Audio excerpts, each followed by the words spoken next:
പ്രിയമുള്ളവരെ, ഈശ്വമിശിഹായിൽ സ്നേഹവന്ദനം. J Logos 316 സ്വാഗതം.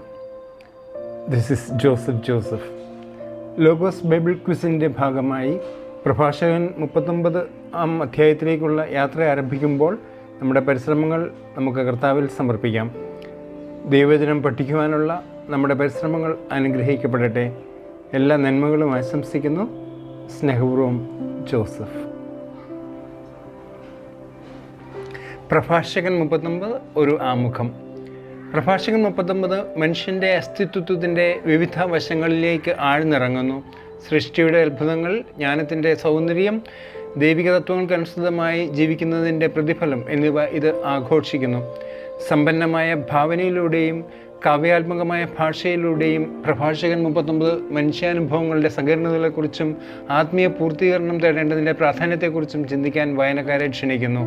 പ്രകൃതി നിഗൂഢതകളെക്കുറിച്ച് ചിന്തിച്ചാലും അല്ലെങ്കിൽ ധാർമ്മിക തീരുമാനങ്ങൾ എടുക്കുന്നതിലെ സങ്കീർണതകളെക്കുറിച്ച് ചിന്തിച്ചാലും പ്രഭാഷകൻ 39 എല്ലാ വിശ്വാസങ്ങളിലും പശ്ചാത്തലങ്ങളിലുമുള്ള ആളുകൾക്ക് ജ്ഞാനത്തിൻ്റെയും പ്രചോദനത്തിൻ്റെയും കാലാതീതമായ ഉറവിടമായി തുടരുന്നു. ചോദ്യോത്തരങ്ങൾ. 1. എന്ത് പഠിക്കുന്നതിൽ താല്പര്യമുള്ളവൻ എല്ലാ പൗരാണിക ജ്ഞാനവും ആരാഞ്ഞ് അറിയുകയും പ്രവചനങ്ങളിൽ ഔത്സുക്യം പ്രദർശിപ്പിക്കുകയും ചെയ്യും? ഒന്നാമത്തെ ചോദ്യമാണിത്. അതിൻ്റെ ഉത്തരം അത്യുന്നതിൻ്റെ നിയമങ്ങൾ. പ്രഭാഷകൻ 39:1 അത്യുന്നതിൻ്റെ നിയമങ്ങൾ. രണ്ടാമത്തെ ചോദ്യം. വിസ്തൃതരുടെ ഓഫ് ദ ഫേമസ് വാക്ക് വിലമതിക്കുകയും ഉപമകളുടെ പൊരുൾ സൂക്ഷ്മമായി അപഗ്രഥിക്കുകയും ചെയ്യുന്നത് ആര്? വിസ്തൃതരുടെ വാക്ക് വിലമതിക്കുകയും ഉപമകളുടെ പൊരുൾ സൂക്ഷ്മമായി അപഗ്രഥിക്കുകയും ചെയ്യുന്നത് ആര്? ഉത്തരം അത്യുന്നതിൻ്റെ നിയമങ്ങൾ പഠിക്കുന്നതിൽ താല്പര്യമുള്ളവൻ. പ്രഭാഷകൻ 39:2. മൂന്നാം ചോദ്യം. പ്രഭാഷകൻ 39-ാം അധ്യായത്തിൽ 2-3 വാക്യങ്ങളിൽ പൊതുവായി കാണപ്പെടുന്ന ഒരു വാക്ക് ഏത്? 2-3 വാക്യങ്ങളിൽ പൊതുവായി കാണപ്പെടുന്ന ഒരു വാക്ക് ഏത് എന്നാണ് മൂന്നാമത്തെ ചോദ്യം. അതിൻ്റെ ഉത്തരം ഉപമകൾ എന്ന വാക്കാണ്. ഉപമകൾ 2 വാക്യങ്ങളിലും കാണുന്നുണ്ട് ഉപമകൾ. അടുത്ത ചോദ്യം. ആപ്തവാക്യങ്ങളുടെ ആന്തരാർത്ഥം തേടുന്നത് ആര്? നാലാമത്തെ ചോദ്യം. ആപ്തവാക്യങ്ങളുടെ ആന്തരാർത്ഥം തേടുന്നത് ആര്? ഇതാണ് നാലാമത്തെ ചോദ്യം. അതിൻ്റെ ഉത്തരം അത്യുന്നതിൻ്റെ നിയമങ്ങൾ പഠിക്കുന്നതിൽ താല്പര്യമുള്ളവൻ. പ്രഭാഷകൻ 39:3. അഞ്ചാമത്തെ ചോദ്യം. നിയമങ്ങൾ പഠിക്കുന്നതിൽ താല്പര്യമുള്ളവൻ എവിടെ സഞ്ചരിക്കുമെന്നാണ് പ്രഭാഷകൻ 39:4 പറയുന്നത്? നിയമങ്ങൾ പഠിക്കുന്നതിൽ താല്പര്യമുള്ളവൻ എവിടെ സഞ്ചരിക്കുമെന്നാണ് 39:4 പറയുന്നത്? അതിൻ്റെ ഉത്തരം വിദേശ രാജ്യങ്ങളിൽ സഞ്ചരിക്കുമെന്നാണ് പറയുന്നത്. വിദേശ രാജ്യങ്ങളിൽ. ആറാമത്തെ ചോദ്യം. അത്യുന്നതിൻ്റെ നിയമങ്ങൾ പഠിക്കുന്നതിൽ താല്പര്യമുള്ളവൻ അതിരാവിലെ താല്പര്യപൂർവ്വം എഴുന്നേൽക്കുന്നത് എന്തിനു വേണ്ടിയാണ്? അത്യുന്നതിൻ്റെ നിയമങ്ങൾ പഠിക്കുന്നതിൽ താല്പര്യമുള്ളവൻ അതിരാവിലെ താല്പര്യപൂർവ്വം എഴുന്നേൽക്കുന്നത് എന്തിനു വേണ്ടിയാണെന്നാണ് ആറാമത്തെ ചോദ്യം. അതിൻ്റെ ഉത്തരം സൃഷ്ടാവായ കർത്താവിനെ അന്വേഷിക്കാൻ. പ്രഭാഷകൻ 39:5 അത് പറയുന്നു. ഏഴാമത്തെ ചോദ്യം. പൂരിപ്പിക്കുക. സർവശക്തനായ കർത്താവ് കനിഞ്ഞാൽ ഡാഷ് ചൈതന്യം അവനിൽ നിറയും. പ്രഭാഷകൻ 38:6. സർവശക്തനായ കർത്താവ് കനിഞ്ഞാൽ ഡാഷ് ചൈതന്യം അവനിൽ നിറയും. അതിൻ്റെ ഉത്തരം ജ്ഞാനത്തിൻ്റെ ചൈതന്യം. ജ്ഞാനത്തിൻ്റെ. അടുത്ത ചോദ്യം. 8. പ്രഭാഷകൻ 39:8 അനുസരിച്ച് അവൻ അറിവ് പ്രകടമാക്കുന്നത് എന്തിലൂടെയാണ്? പ്രഭാഷകൻ 39:8 അനുസരിച്ച് അവൻ അറിവ് പ്രകടമാക്കുന്നത് എന്തിലൂടെയാണ്? അതിൻ്റെ ഉത്തരം പ്രബോധനങ്ങളിലൂടെ എന്നാണ് അതിൻ്റെ ഉത്തരം. 9ാമത്തെ ചോദ്യം. പൂരിപ്പിക്കുക. അനേകർ അവൻ്റെ ഡാഷ് പുകഴ്ത്തും, അതൊരിക്കലും മാഞ്ഞു പോവുകയില്ല. പ്രഭാഷകൻ 39:9. അനേകർ അവൻ്റെ ഡാഷ് പുകഴ്ത്തും, അതൊരിക്കലും മാഞ്ഞു പോകുകയില്ല. അതിൻ്റെ ഉത്തരം അനേകർ അവൻ്റെ ജ്ഞാനത്തെ പുകഴ്ത്തുമെന്നാണ്. ജ്ഞാനത്തെ. അടുത്ത ചോദ്യം 10. ആര് അവൻ്റെ വിജ്ഞാനം പ്രഘോഷിക്കുമെന്നാണ് പ്രഭാഷകൻ 39:10 പറയുന്നത്? ആര് അവൻ്റെ വിജ്ഞാനം പ്രഘോഷിക്കും എന്നാണ് പ്രഭാഷകൻ 39:10 പറയുന്നത്? അതിൻ്റെ ഉത്തരം ജനതകൾ പ്രഘോഷിക്കുമെന്നാണ് പറയുന്നത്. ജനതകൾ. അടുത്ത ചോദ്യം 11. ദീർഘകാലം ജീവിച്ചിരുന്നാൽ ഡാഷിനേക്കാൾ ശ്രേഷ്ഠമായ ഒരു നാമം അവൻ അവശേഷിപ്പിക്കും. പ്രഭാഷകൻ 39:11. ദീർഘകാലം ജീവിച്ചിരുന്നാൽ ഡാഷിനേക്കാൾ ശ്രേഷ്ഠമായ ഒരു നാമം. അവൻ അവശേഷിപ്പിക്കും. അതിൻ്റെ ഉത്തരം ആയിരങ്ങളുടേതിനേക്കാൾ ശ്രേഷ്ഠമായൊരു നാമം എന്നാണ് പറയുന്നത്. 12 സുചിന്തിതമായ കാര്യങ്ങൾ എനിക്ക് ഇനിയും പറയാനുണ്ട് എന്ന് പറഞ്ഞ ശേഷം പ്രഭാഷണം 39:12 പരാമർശിക്കപ്പെടുന്ന ഗ്രഹം ഏത് ഗ്രഹത്തെക്കുറിച്ചാണ് അവിടെ പറയുന്നത്? 39:12 ഉത്തരം ചന്ദ്രൻ, പൂർണ്ണചന്ദ്രനെ കുറിച്ചാണ് അവിടെ പറയുന്നത്. ചന്ദ്രനാണ് അതിൻ്റെ ഉത്തരം. 13 ചോദ്യം, പ്രഭാഷണം 39:13 പുത്രന്മാരെ വിശേഷിപ്പിക്കുന്നത് എങ്ങനെ? പുത്രന്മാരെ എങ്ങനെയാണ് വിശേഷിപ്പിക്കുന്നതെന്നാണ് അടുത്ത ചോദ്യം. പ്രഭാഷണം 39:13 അതിൻ്റെ ഉത്തരം വിശ്വസ്തന്മാർ ആയ പുത്രന്മാർ എന്ന്. അടുത്ത ചോദ്യം 14 അരുവിക്കരയിലെ ഏത് ചെടി പോലെ മൊട്ടിടുവിൻ എന്നാണ് പ്രഭാഷണം 39:13 പറയുന്നത്? അരുവിക്കരയിലെ ഏത് ചെടി പോലെ മൊട്ടിടുവിൻ എന്നാണ് പ്രഭാഷണം 39:13 പറയുന്നത്? ഉത്തരം പനിനീർ ചെടി പോലെ എന്നാണ്. അടുത്തത് 15 ചോദ്യം, താഴെ പറയുന്നവയിൽ പ്രഭാഷണം 39:14 പരാമർശിക്കാത്ത പദം ഏത്?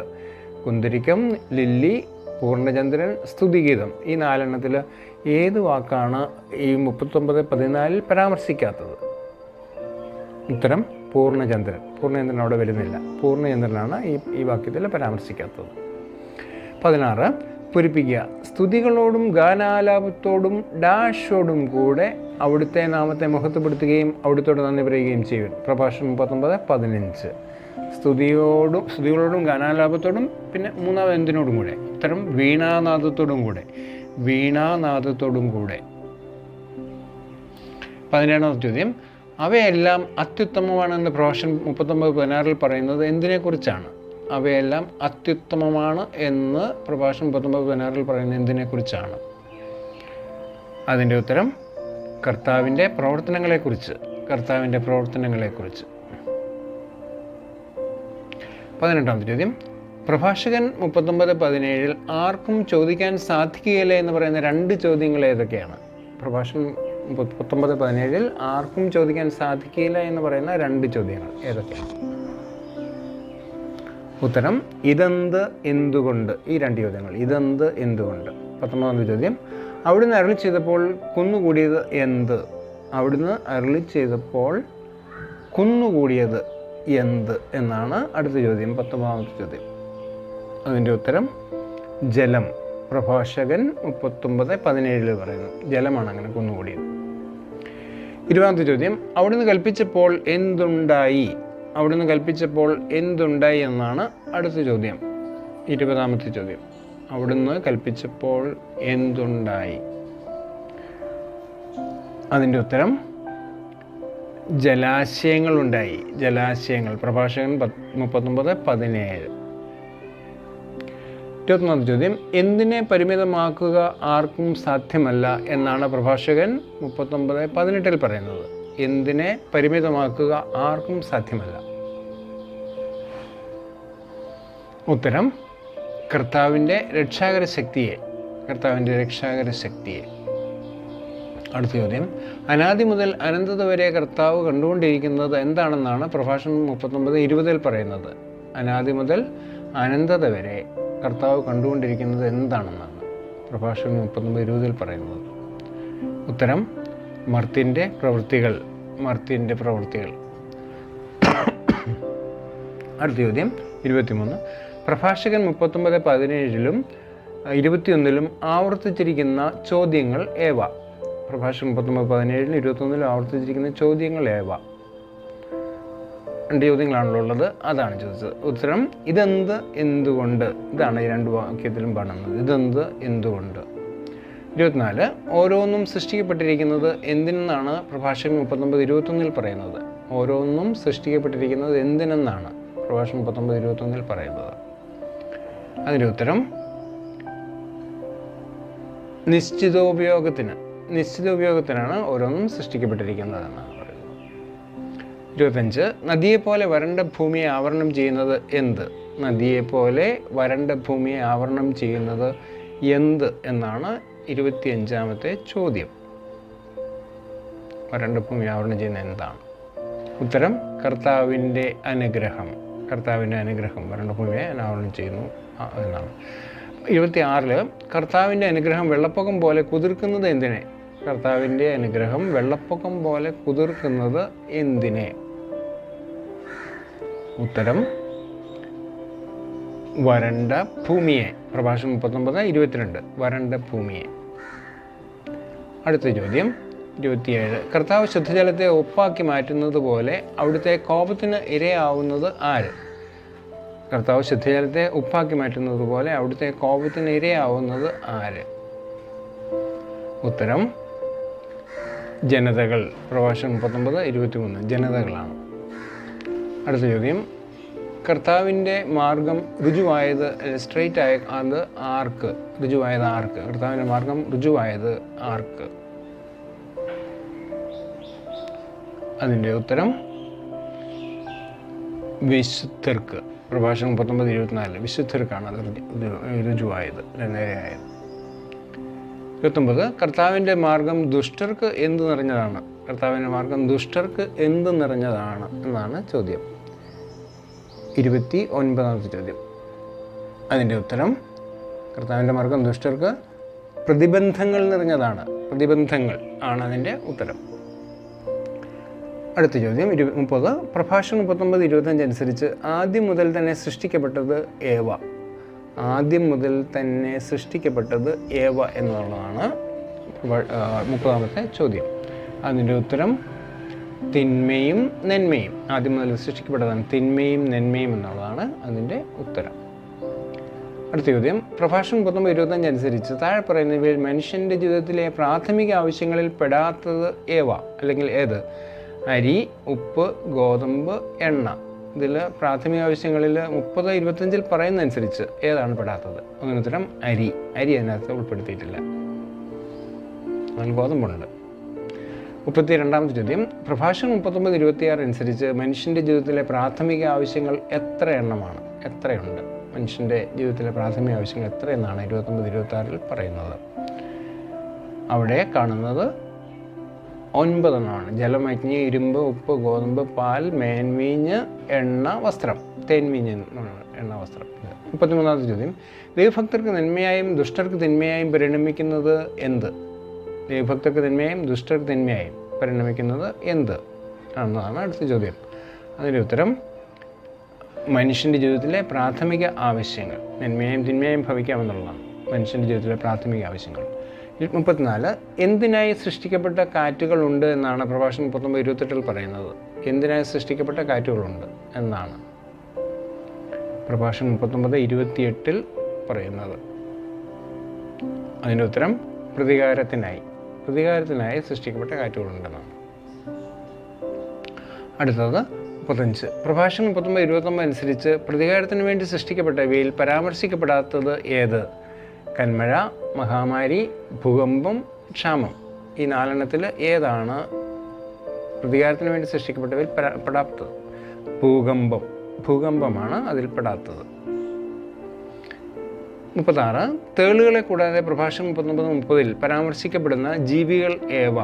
സ്രാവുകൾ, അണലികൾ, ആനകൾ, പന്നികൾ. ഇതിൽ ഏത് ജീവികളാണ് തേളുകളെ കൂടാതെ പരാമർശിക്കപ്പെടുന്ന ജീവികൾ?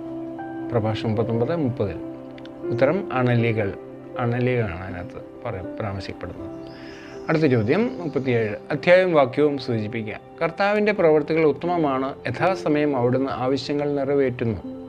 കർത്താവിൻ്റെ പ്രവൃത്തികൾ ഉത്തമമാണ്, യഥാസമയം അവിടുന്ന് ആവശ്യങ്ങൾ നിറവേറ്റുന്നു. അധ്യായവും വാക്യവും സൂചിപ്പിക്കുക. ഉത്തരം പ്രഭാഷകൻ 39:33. പ്രഭാഷകൻ 39:33 32ാമത്തെ ചോദ്യം പൂരിപ്പിക്കുക. ഒന്നും മറ്റൊന്നിനേക്കാൾ മോശമാണെന്ന് പറയാനാവില്ല, ഓരോന്നും യഥാകാലം ഡാഷ് തെളിയും. ഒന്നും മറ്റൊന്നിനേക്കാൾ മോശമാണെന്ന് പറയാനാവില്ല, ഓരോന്നും യഥാകാലം ഡാഷ് തെളിയും. നന്മയായി തെളിയും എന്നുള്ളതാണ് അതിൻ്റെ ഉത്തരം. അടുത്ത ചോദ്യം എങ്ങനെ ഗീതം ആലപിച്ച കർത്താവിൻ്റെ നാമം വാഴ്ത്തുവൻ എന്നാണ് പ്രഭാഷണം അധ്യായം 39 അവസാന വാക്യത്തിൽ പറയുന്നത്? എങ്ങനെ ഗീതം ആലപിച്ച് കർത്താവിൻ്റെ നാമം വാഴ്ത്തുവൻ എന്നാണ് ഈ 39 അധ്യായത്തിൻ്റെ അവസാന വാക്യത്തിൽ പറയുന്നത്. അതിൻ്റെ ഉത്തരം പൂർണ്ണ ഹൃദയത്തോടെ ഉച്ചത്തിൽ. പ്രഭാഷണം 39:35. അവസാനത്തെ ചോദ്യം 40. പ്രഭാഷണം 39 അധ്യായത്തിൽ എത്ര ശീർഷകങ്ങളുണ്ട്? പ്രഭാഷണം 39 അധ്യായത്തിൽ എത്ര ശീർഷകങ്ങളുണ്ട് എന്നുള്ളതാണ് 40ാമത്തെ ചോദ്യം. അതിൻ്റെ ഉത്തരം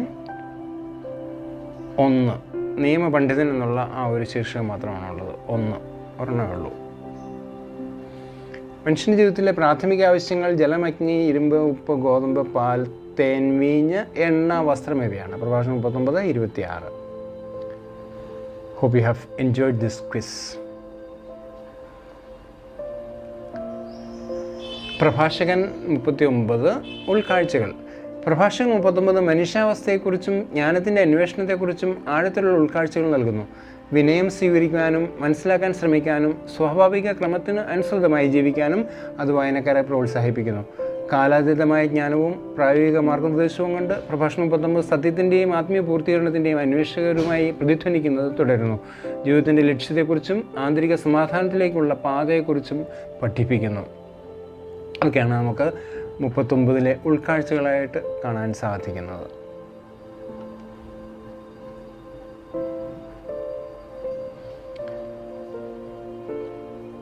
ടിപ്സ്. ബൈബിൾ ക്വിസിനായി പ്രഭാഷണം 39 പഠിക്കുന്നത് നിരവധി പ്രധാന ഘട്ടങ്ങൾ ഉൾക്കൊള്ളുന്നു. ആദ്യം അധ്യായം ശ്രദ്ധാപൂർവ്വം വായിച്ച് അതിൻ്റെ പ്രധാന തീമുകളും സന്ദേശങ്ങളും മനസ്സിലാക്കിക്കൊണ്ട് അത് സ്വയം പരിചയപ്പെടുത്തുക. അടുത്തതായി ക്വിസ് സമയത്ത് ഓർമ്മിക്കാൻ പ്രധാന വാക്യങ്ങളോ ശൈലികളോ ഹൃദയസ്ഥമാക്കുക. കൂടാതെ പ്രഭാഷണം 39 ചരിത്രപരവും സാംസ്കാരികവുമായ സന്ദർഭം പഠിക്കുന്നത് അതിൻ്റെ അർത്ഥത്തെയും പ്രാധാന്യത്തെയും കുറിച്ചുള്ള നമ്മുടെ അറിവ് വർദ്ധിപ്പിക്കും. ദൈവം നമ്മെ പ്രത്യേകമായിട്ട് അനുഗ്രഹിക്കട്ടെ. Thanks for watching. In case you like this video, kindly subscribe to it. കൂട്ടുകാരുമായിട്ട് ഷെയർ ചെയ്യാനും ശ്രദ്ധിക്കുമല്ലോ. നമ്മൾ 40ാമത്തെ ചാപ്റ്റർ അടുത്ത റൗണ്ടിൽ കാണുന്നതാണ്. അതുവരെ എല്ലാവർക്കും എല്ലാവിധ ദൈവാനുഗ്രഹങ്ങളും നേർന്നുകൊണ്ട് വീണ്ടും നമുക്ക് കാണാമെന്നുള്ള പ്രതീക്ഷയോടെ നിർത്തട്ടെ. ജോസഫ്.